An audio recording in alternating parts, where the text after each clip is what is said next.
పదములు చాలని ప్రేమ ఇది, స్వరములు చాలని వర్ణనిది. పదములు చాలని ప్రేమ ఇది, స్వరములు చాలని వర్ణనిది. కరములు చాపి నిన్ను కౌగలించి పెంచిన కన్నవారి కంటే ఇది మిన్నయైన ప్రేమ. వారిని సహితము కన్న ప్రేమ. ప్రేమ ఇది యేసు ప్రేమ. ప్రేమ ఇది తండ్రి ప్రేమ. ప్రేమ ఇది ప్రాణమిచ్చిన ప్రేమ, కలువరి ప్రేమ. పదములు చాలని ప్రేమ ఇది, స్వరములు చాలని వర్ణనిది.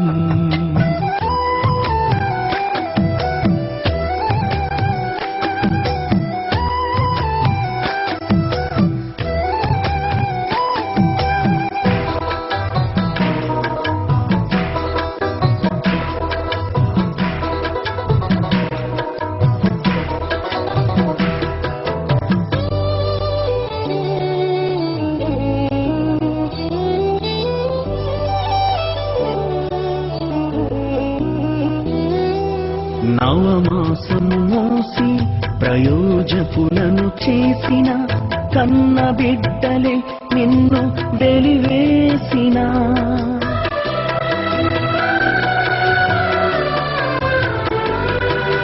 నవమాసము మోసి ప్రయోజకులను చేసిన కన్న బిడ్డలే నిన్ను వెలివేసిన. తన కరములు చాపి ముదిమి వచ్చు వరకు నిన్నెత్తుకొని ఆదరించు ప్రేమ. ఆవేదనంత తొలగించెడి ప్రేమ. ప్రేమ ప్రేమ ప్రేమ ఇది యేసు ప్రేమ. ప్రేమ ఇది తండ్రి ప్రేమ. ప్రేమ ఇది ప్రాణమిచ్చిన ప్రేమ, కలువరి ప్రేమ.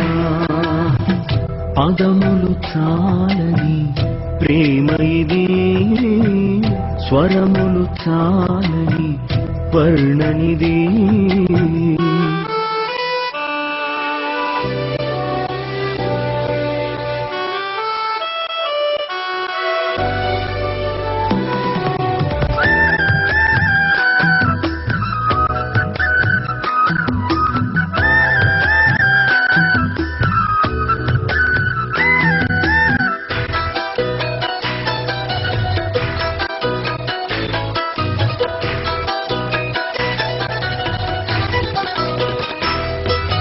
మేలులెన్నో పొంది ఉన్నత స్థితికెదిగిన స్నేహితులే హృదయమును గాయపరచగా.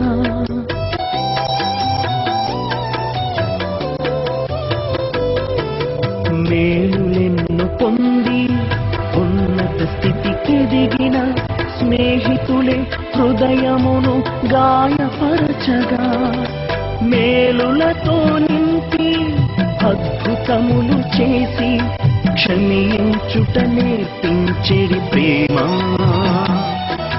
శాంతితో నిన్ను నడిపించెడి ప్రేమ.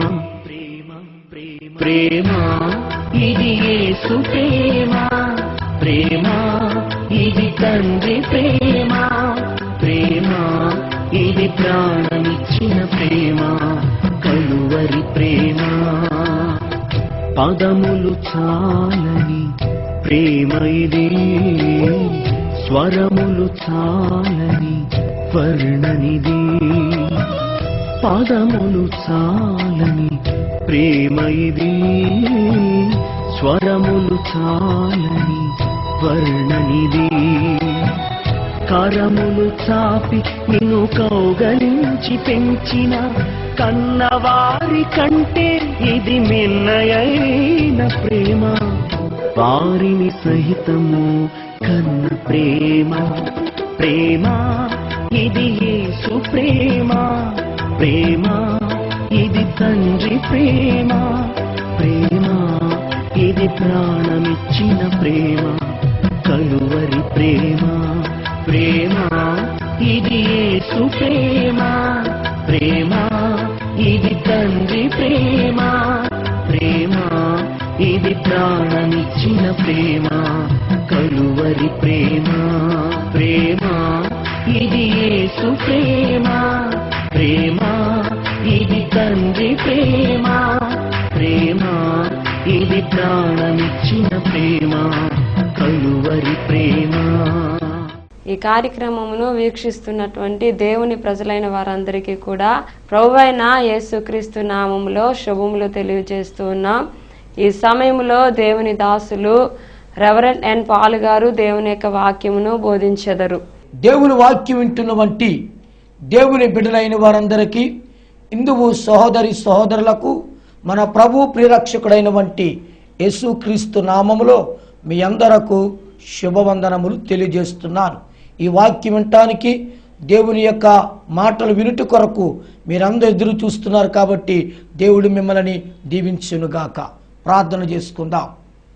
మహాపరిశుద్ధుడవు, సర్వశక్తిమంతుడవు, సర్వాధికారిమైన దేవానికి స్తోత్రాలు. నీ పరిశుద్ధమైన పాదాల చెంతకు మేము వచ్చాం. నీ మాట వినాలని, నీ మాట ద్వారా మా జీవితాలని బాగు చేసుకోవాలని, నీ మాట ద్వారా మేము దీవించబడాలని నీ పాదాల చెంతకు వచ్చాం. మీరు మా అందరితో మాట్లాడండి. ఎంతోమంది నీ బిడ్డలు నీ మాటలు వినాలని ఆశతో ఆసక్తితో ఎదురు చూస్తున్నారు. అద్భుతమైన కార్యం మీరు జరిగించండి. బాధల్లో ఉన్నవారికి యేసునామములో విడుదల కలుగు చేయండి. యేసునామములో అడుగుచున్నాము తండ్రి, ఆమేన్. ప్రభునందు ప్రియమైన వంటి దేవుని బిడ్డలారా, ప్రార్థన అనగా దేవునితో మాట్లాడుట. దేవునితో మాట్లాడేటప్పుడు మన ప్రవర్తన అంతటిలో కూడా ఆయన అధికారానికి మనము ఒప్పుకోవాలి. మనం ప్రార్థన చేసేటప్పుడు మన యొక్క శరీరము, మన యొక్క ఆత్మ, మన యొక్క మనస్సు, ఈ మూడు కూడా ఐక్యత కలిగి ఉండాలి. ఈ మూడిటిలో ఏకీభవం అనేది లేకపోతే ప్రార్థనలో నడిపింపు ఉండదు. అంతేకాదు, ప్రార్థన చేసేటప్పుడు లోక సంబంధమైన విషయాలు ఏవి కూడా మన మనసులోనికి రానివ్వకుండా ఏకాంతరముగాను మన యొక్క మనస్సులను ప్రశాంతంగా చేసుకోవాలి. మన మనస్సులో ప్రశాంతంగా చేసుకోవాలంటే ముందు మనం దేవుడి దగ్గర మోకరించేటప్పుడు మనము దేవునికి కృతజ్ఞతాస్తుతులు చెల్లించాలి. గత కాలం అంతటలో దేవుడు ఏ మేలులు చేశారో, ఎటువంటి ఉపకారాలు చేశారో వాటన్నిటిని కూడా మనము జ్ఞాపకము చేసుకోవాలి. అవి జ్ఞాపకము చేసుకొని కృతజ్ఞతాస్తుతులు చెల్లించి చేయబోతున్న వంటి మేలులకు మరొకసారి స్తోత్రయాగము చేసినప్పుడు అక్కడ ఏం జరుగుతుందంటే ఒక అద్భుతమైన కార్యాన్ని దేవుడు చేయబోతున్నాడు. దేవునికి స్తోత్రం. ఈ సమయమందు ప్రభునందు ప్రియులారా, దేవుని యొక్క వాక్యాన్ని బట్టి మనం జాగ్రత్తగా ఆలోచన చేయగలిగిన వారమైతే ప్రార్థన అనగా దేవునితో మాట్లాడుట. దేవునితో మాట్లాడిన వాడు ఈ లోకములో బ్రతికి ఉన్న వారితో సమానముగా ఉంటాడు. అదే ప్రార్థన లేనివాడైతే చచ్చిన వాడితో సమానముగా ఉంటాడు. మనం చచ్చిన వారుగా ఉండటము దైవ చిత్తము కాదు. బ్రతికి ఉండి ప్రభువు కొరకు సాక్షిగా నిలబడటమే దేవుని చిత్తం. ఒక మనిషి బ్రతికి ఉండాలి అంటే ఆత్మీయతలో ఆ మనిషిలో దేవుని యొక్క దైవిక శక్తి ఉండాలి, ప్రార్థనా శక్తి ఉండాలి, ప్రార్థనా బలము ఉండాలి. ప్రార్థనా బలం లేనప్పుడు ఆ వ్యక్తి జీవితంలోని ఏమవుతుందంటే ఆత్మీయతలో చల్లారిపోతాడు, ఆత్మీయతలో తగ్గిపోతాడు. చూడండి, మనందరూ జాగ్రత్త గమనించినట్లయితే మనందరికీ ఒక మాదిరికరమైన ఒక వ్యక్తి ఉన్నాడు. ఆ వ్యక్తిని మీకు నేను పరిచయం చేస్తున్నాను. ఒక మాదిరిని చూపించారు ఆయన. ఆయన చూపించిన వంటి మాదిరిలో మనమందరము కూడా నడవగలిగిన వారమైతే మన కుటుంబాలు, మన జీవితాలు, మన వ్యాపారాలు సమస్తము కూడా ఆశీర్వాదకరంగా మారిపోతాయి. ఈ సమయమందు ప్రభువైన యేసుక్రీస్తు యొక్క జీవితంలో ఆయన ఎటువంటి ప్రార్థనా జీవితం కలిగి ఉన్నాడో దాని గురించి మనము ఆలోచన చేద్దాం. ఈరోజు మనం ధ్యానించబోతున్న అంశం ఏంటంటే యేసు ప్రభు ప్రార్థనా జీవితం. చూడండి, మార్కు సువార్త 1వ అధ్యాయము 35వ వచనము మనము చదువుకుందాం. ఆయన పెందలకడని లేచి ఇంకనూ చాలా చీకటయ్యుండగా బయలుదేరి అరణ్య ప్రదేశమునకు వెళ్ళి అక్కడ ప్రార్థన చేయుచుండెను. ప్రభునందు ప్రియమైన వంటి దేవుని బిడ్డలారా, ప్రభువైన యేసుక్రీస్తు యొక్క అనుదిన జీవిత పరిచర్యలో ఆయనకున్న అలవాటు ఏమిటంటే పెందలకడే లేచి అరణ్యములోనికి వెళ్ళేవాడంట ప్రార్థన చేయటానికి. అంత పెందలకడ ఎందుకు లేవాలండి?